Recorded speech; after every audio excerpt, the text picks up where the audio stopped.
So a mobile phone game was released just a couple of days ago, which made me think a lot about careers and growing old. Mobile games don't usually have that impact, that deep philosophical questioning, but this game is a little bit special.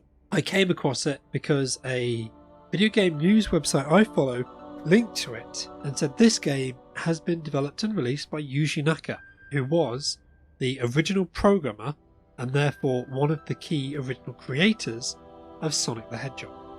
Now, I'll come to Yuji Naka and his history in a bit, but this game is called Shot 2048. 2048 is a game that already exists. There were plenty of 2048 games out there. They all have pretty similar controls.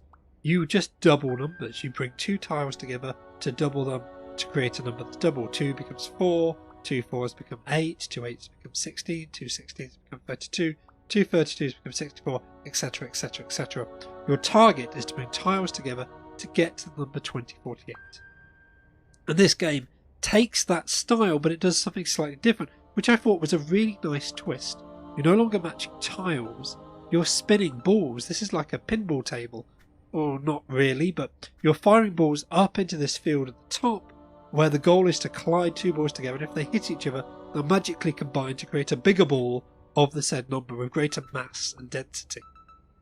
That means this is a physics engine, and that is Yuji Naka all over. This was a guy who in his programming, he really believed in creating game worlds where things collided, they had real collision, real momentum, and he's brought his momentum to the freeware game 2048. It's free to download on iOS and Android. Doesn't mean there's not a cost. It is absolutely littered with ads. There's ads at the bottom permanently, and whenever you make a 2048, an ad will play. Yes, you can skip after only just a couple of seconds, but this is the mobile game world. It's relentless. It's how he's going to make his money. But why has he made this game? Well, Yuji Naka created Sonic back at the beginning of 1990. The game came out in 1991 and it was a massive hit. But he wasn't happy at Sega. He'd been working there for quite a long time and he'd been well respected. Even people such as Mark Cerny saw this guy and said, this guy's a genius programmer.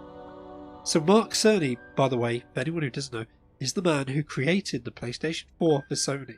This guy knows his technology and he rates Yuji Naka, to the point that when he created the STI, he invited Yuji Naka to come to America, and it was that transition of the creative force behind the Sonic the Hedgehog franchise coming to America that shaped that brand. Through the Sonic the Hedgehog 2, 3 and Knuckles, and then Yuji Naka returned to Japan in disillusionment with Sonic the Hedgehog. His desire to work on other things is largely what led to there not being a proper Sonic game for the Sega Saturn.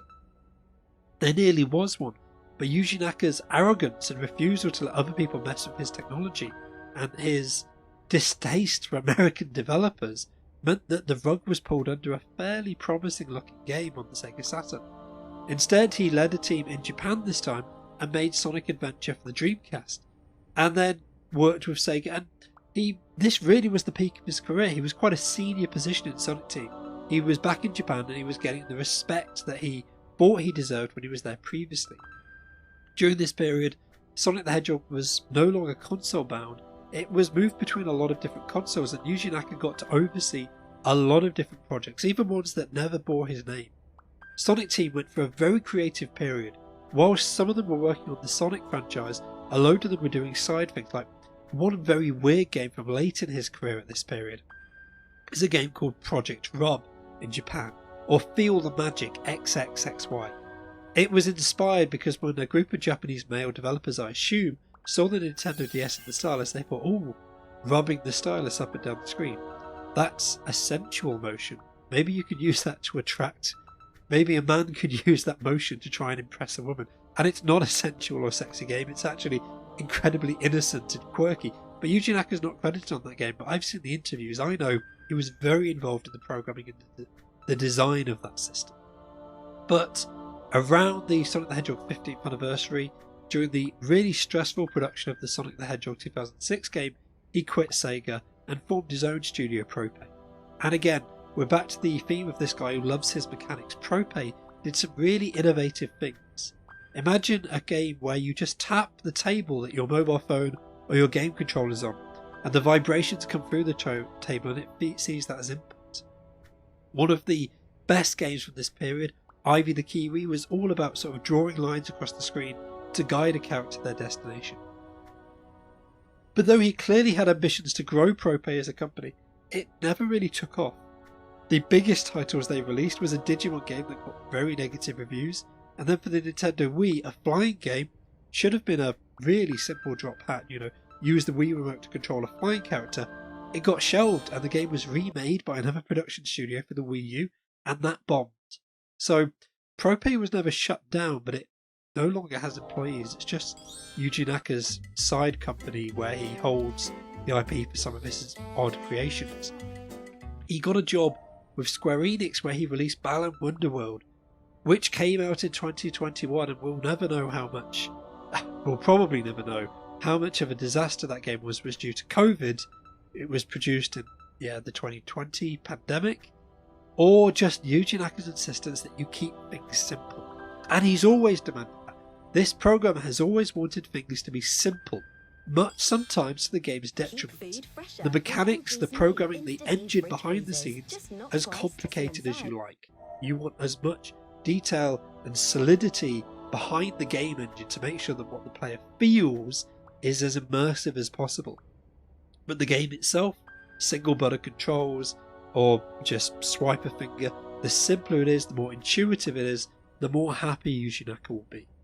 And so, having left Square Enix with his only adventure game having been a commercial failure of epic proportions, he's created this game on his own. The first time for 37 years, according to his tweet, that he's done that he's not worked with a team, that he's just done it on his own. And it's very simple. It's probably stock assets or very simple assets. The music is very repetitive, but you know what, it's nice, it's ambient, it pulls me in the mood. And the game is strangely addictive. This is one of the better just pick up and play mobile games. I'd actually recommend it. And I've never had this big question before. Is this what he does to relax, having had this epic story behind him, bringing him to this point where he left Square Enix and he's probably asking himself, what do I do next? Is it the end of a career to just produce something small and quiet, to go out on a happy note? Or is this just taking a deep breath, drawing yourself in, recharging, reminding yourself what you love about the games industry before going on to bigger and better things? It's going to be a while before we find out, but the world is probably watching Yuji Naka with quite bated eyes now to see what he does next. He's a very famous programmer and producer. He's got a lot of respect, but he's also got a lot of people who are fed up with him. He's pulled some stuff that has turned people off. But you can't fault his ingenuity, his genius for insight into game mechanics and development. And yeah, I've had a lot of fun with this title. I wouldn't have downloaded it if his name hadn't been attached, but the fun I've had with it has had nothing to do with his name. His name has brought me nothing but angst and questions about the ways your career can take off or flop. Anyway, if you want to download Shot 2048, it's free on the iOS and Android store. It's fun for a few minutes and play around.